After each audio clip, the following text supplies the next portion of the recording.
With a promise to help people get recognition for their land, Prime Minister Narendra Modi today distributed land allotment papers to indigenous people in Assam, where elections will be held this year.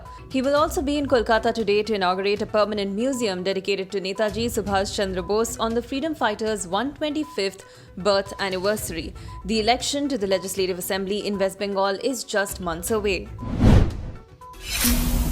On Saturday morning, hours before Prime Minister Narendra Modi is due in Kolkata to take part in a series of cultural events to honour Netaji's memory, Bengal Chief Minister Mamata Banerjee took a swipe at the centre over its decision to call the day Parakram Divas.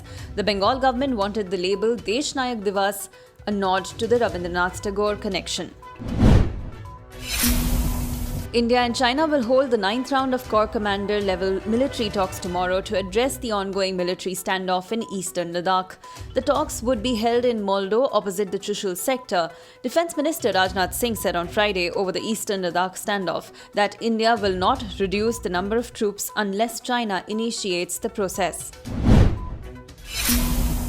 Heritage of the ancient city of Ayodhya, replica of the Ram temple, glimpse of Deepotsav and various stories from the Ramayan epic have been depicted in the tableau of Uttar Pradesh, which will be showcased in the Republic Day parade on January 26th. The tableau has a sitting model of Maharishi Valmiki at the front and the replica of the temple is at the back, officials said.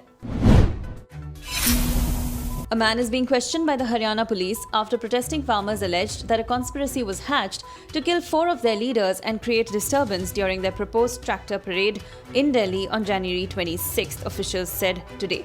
A police official said the man, stated to be around 21 years of age, was being quizzed in Sonipat by the crime branch of the state police. He allegedly told the police he was reading from a script the farmers gave him.